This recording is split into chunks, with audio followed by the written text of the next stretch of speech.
Buongiorno e benvenuti da 7 in punto, tematiche sanitarie. Questa mattina affrontiamo qualcosa che riguarda il nostro respirare, ma il nostro respirare di notte, perché anche di notte, mentre respiriamo, possono succederne di tutti i colori e ci sono i cosiddetti disturbi del sonno che sono ancora poco analizzati, poco approfonditi, in qualche modo anche, ma adesso ne parliamo con il nostro ospite. Do il buongiorno ad Andrea Vianello, direttore della fisiopatologia respiratoria dell'azienda ospedaliera di Padova. Grazie, buongiorno a lei, buongiorno a tutti. Quando si dorme, anche lo stesso banale russare viene attribuito quasi ad una cattiva educazione da parte di chi dorme. In realtà dietro anche a questo russare ci possono essere delle problematiche che insomma non dipendono da quella povera persona che dorme facendo un rumore insostenibile. No, la colpa non è di questa povera persona.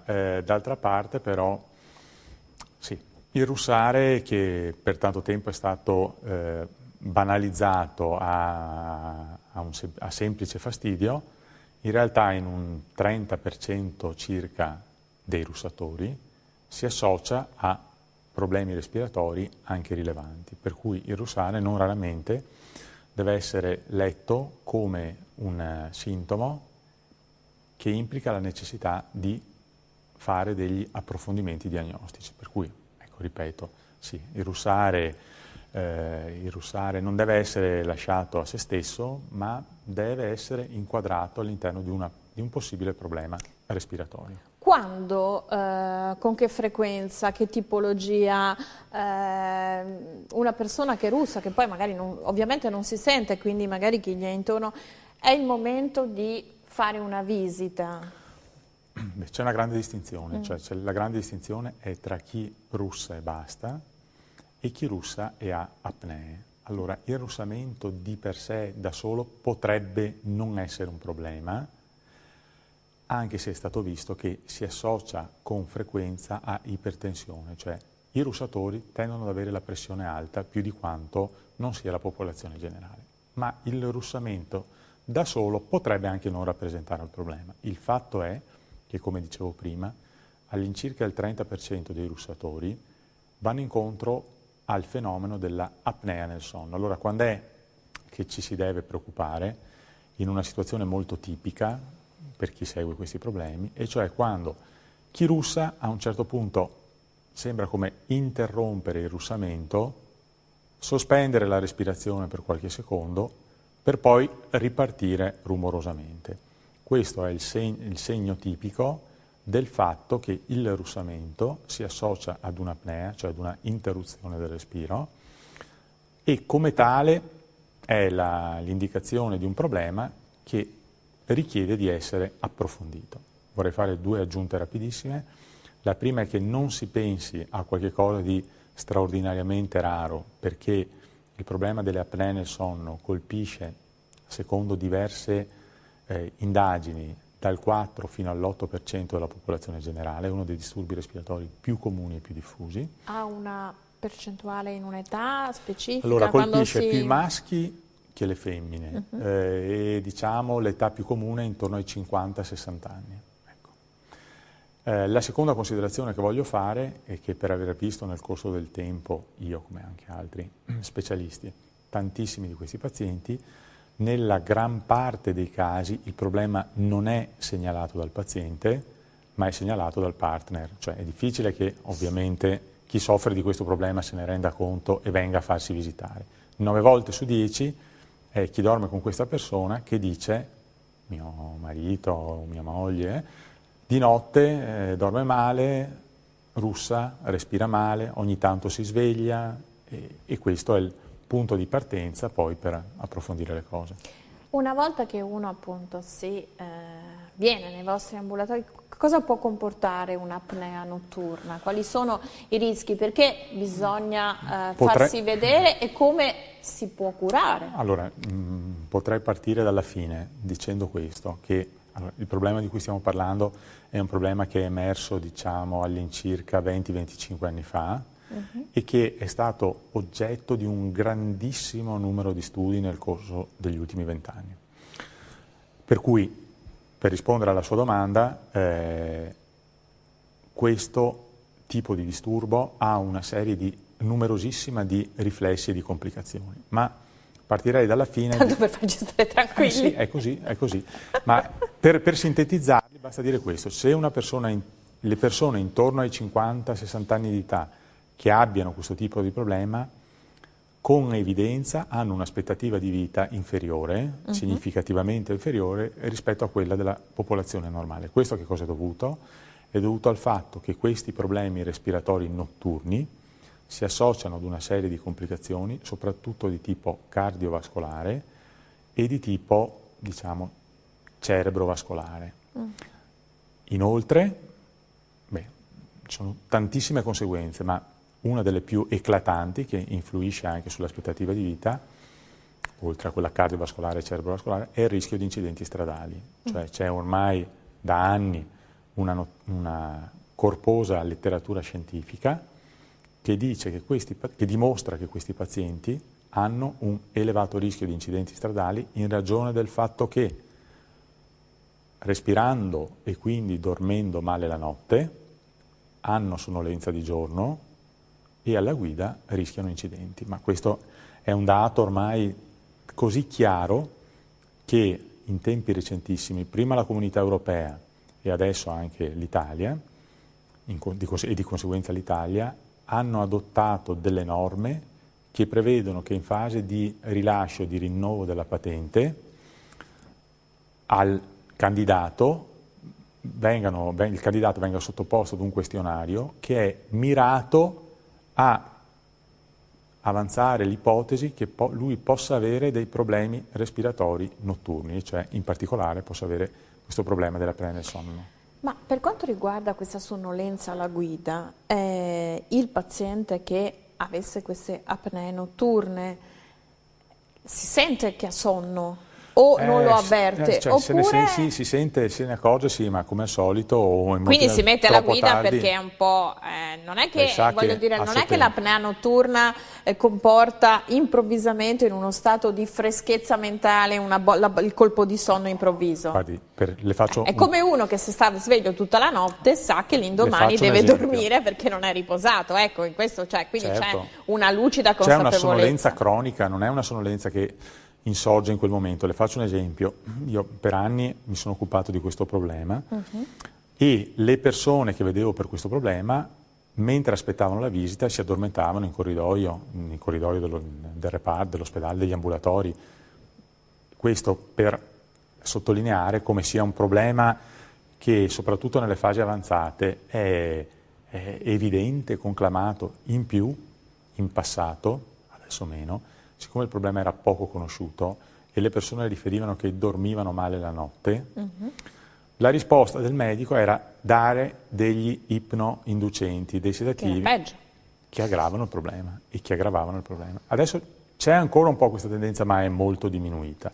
Il risultato, queste persone erano completamente rintronate di sonno e poi alla lunga, adesso meno perché ripeto c'è più sensibilità, ma alla lunga andavano incontro a un deterioramento cognitivo, a modificazioni della personalità o in senso depressivo, in senso ansioso, che portavano delle conseguenze molto rilevanti. Oggi che invece la questione è stata evidenziata... Oggi la questione è stata evidenziata, ma non per questo è meno presente. Ma si può curare? Certo.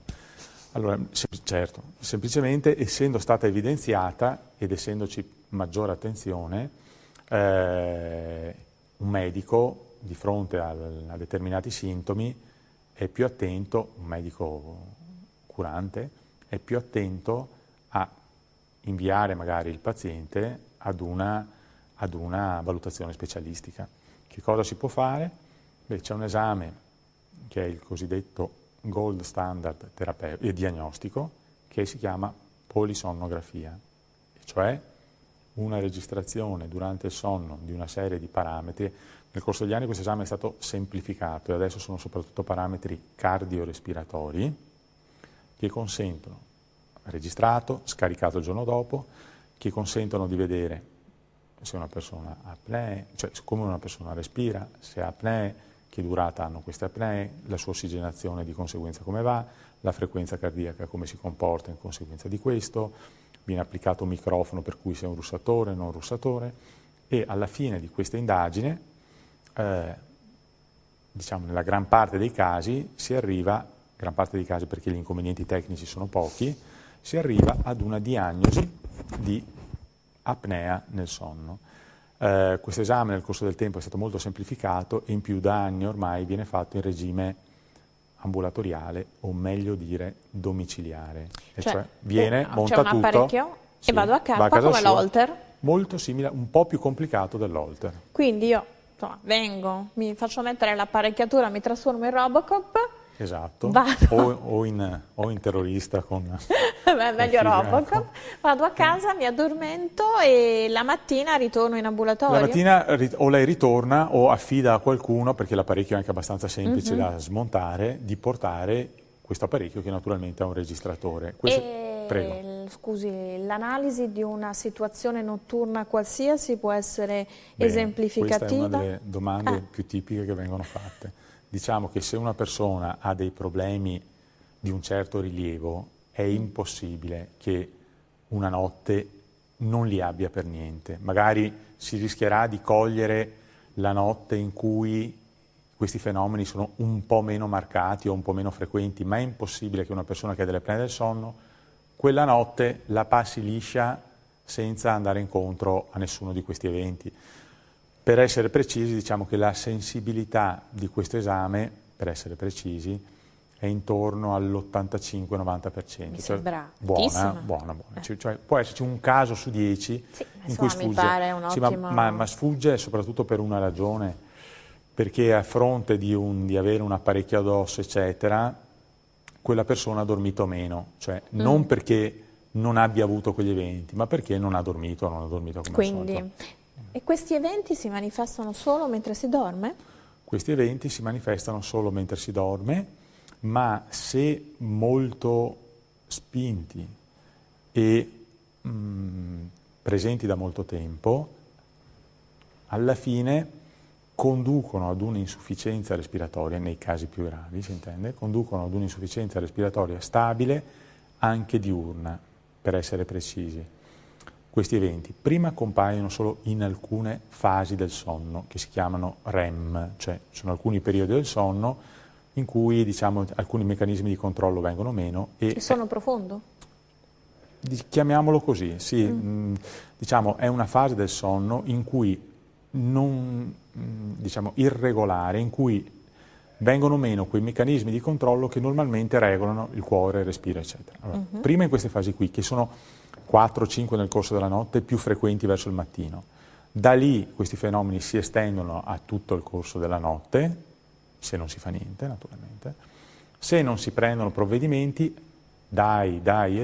si estendono anche al giorno, ma non nel senso che di giorno ci siano le apnee, ma nel senso che gli effetti di questi problemi notturni condizionano la respirazione anche durante il giorno. Ma quindi lei vuole dirci che durante il sonno inconsapevolmente possiamo avere più casi di apnea?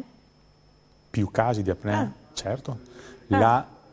La diagnosi viene fatta nel caso in cui ci siano almeno 10 episodi di apnea per ora. 10 episodi di apnea per ora? Questo è il cut-off. Ecco, ma un episodio di apnea che cosa comporta per l'organismo? Perché e quanto dura poi questa apnea? Allora, un episodio di apnea, la durata è variabile, diciamo che ci sono alcuni casi in cui queste apnee durano anche 1 minuto, 1 minuto e 10, 1 minuto e 15 secondi. Che cosa comporta? Semplice, comporta una persona non respira e quindi comporta il fatto che si abbassa l'ossigenazione.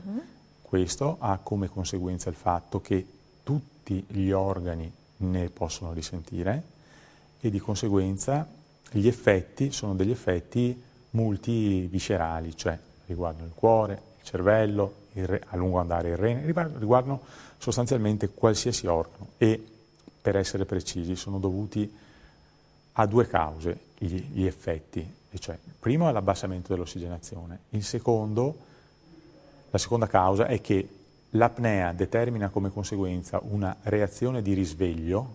Qui ci si sveglia anche? Cioè, in alcune delle apnee, anzi ci si risveglia più o meno sempre, solo che alcuni di questi risvegli sono consci, cioè una persona si sveglia perché gli manca il fiato.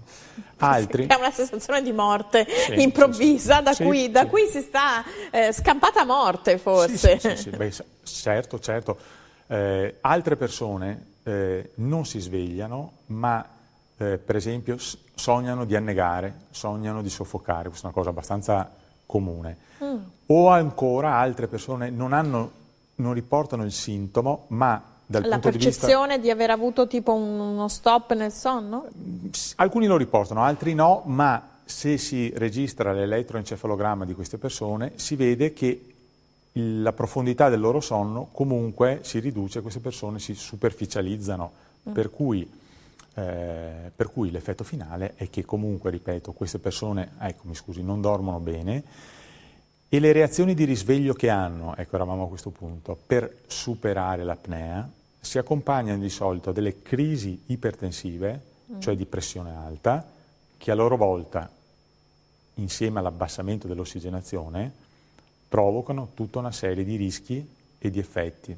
Crisi ipertensive importanti, rischio di incidenti cerebrovascolari, rischio di aritmie importanti nel sonno, rischio di infarto. Quindi sono situazioni non momentanee e risolvibili, possono anche diventare episodi pericolosi. Certo, oltre a un certo grado di severità, perché c'è una classificazione di severità, ci sono in maniera ben documentata rischi elevati di infarto, fibrillazione atriale o ancora di ictus, questo in relazione alla gravità di base, ma se una persona ha questo problema e non fa niente per trattarlo, il rischio di andare incontro a questi accidenti non vorrei dire che sia inevitabile, ma è molto elevato. Però c'è una cura. Diciamolo adesso. Ci sono molte cure. Allora iniziamo a elencare le cure. Innanzitutto lei diceva persone dai 50 a 60 anni, quindi colpiscono anche persone giovani, persone attive. Guardi, nella maggior parte dei casi sono colpite le persone attive. Sono colpite persone attive, vuoi per l'età, vuoi spesso anche un po' per lo stile di vita che in qualche maniera magari agevola questo tipo. E lo stress? Lo stress, il sovrappeso, eccetera. Quindi sono anche persone che necessitano in qualche modo di risolvere il problema. Necessità ce l'hanno tutti, ma chi conduce una vita attiva e si ritrova sonnolento, iperteso, eccetera, eccetera, ha tanto più l'esigenza di risolvere questo problema. Da cosa nascono queste apnee? C'è la causa? Sì, certo. Le apnee nascono da una chiusura delle vie aeree a livello compreso, diciamo, dal cavo orale, mettiamola così, fino alla laringe, diciamo, cioè il tratto di vie aeree extratoracico, e sono dovute a qualsiasi elemento aumenti la resistenza al passaggio dell'aria lungo le vie aeree o diminuisca la capacità, il tono, diciamo, muscolare di alcuni tratti delle vie aeree e quindi la capacità delle vie aeree di rimanere aperte. Due cause comuni: la più comune è il sovrappeso, perché il sovrappeso e l'obesità in alcune persone infiltrano, si associano ad un'infiltrazione di grasso della muscolatura del collo. Dall'altro versante, cioè dal versante aumento delle resistenze, una delle cause più comuni nei bambini è l'ipertrofia tonsillare, che si associa non raramente ad apnea nel sonno. Ma però anche quindi anche i bambini possono avere questa sì, certo, mentre in passato si tendeva a sottoporre i bambini con una certa facilità i bambini all'intervento di tonsillectomia, adesso sostanzialmente lo si fa in pochi casi. Uno di questi casi è la presenza di apnea nel sonno. Lascio lo spazio alla pubblicità e nella seconda parte di questa nostra conversazione parliamo della cura e dei rimedi dei disturbi del sonno che, come abbiamo visto, non sono per niente da sottovalutare. No, torniamo tra un paio di minuti, grazie.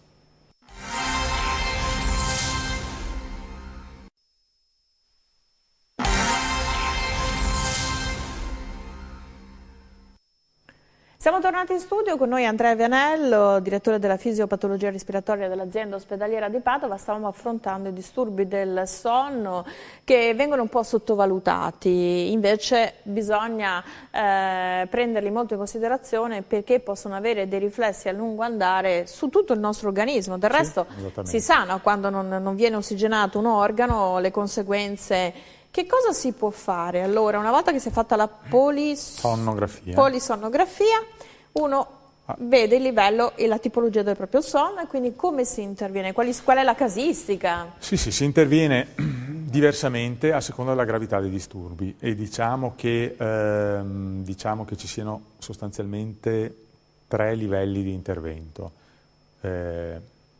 ovviamente corrispondenti ai disturbi lievi, gravi o intermedi. Partiamo dai 2 estremi che sono più semplici da affrontare. Lievi, una persona russa, ha qualche apnea, non ha molti sintomi, il primo provvedimento è dato da misure di carattere generale. Cioè diminuire di peso, perché questi disturbi hanno come fattore predisponente numero 1 il sovrappeso, quindi dimagrire. 2, abolire determinati tipi cioè tenere uno stile di vita ed in particolare un tipo di alimentazione e una cosiddetta igiene del sonno adeguati. Tipo di alimentazione significa che gli alcolici favoriscono le apnee, che i pasti abbondanti in qualche maniera interferiscono, quindi bisogna fare pasti piccoli, frequenti. Quindi non mangiare poco la sera? Mangiare poco la sera e non bere alcolici alla sera.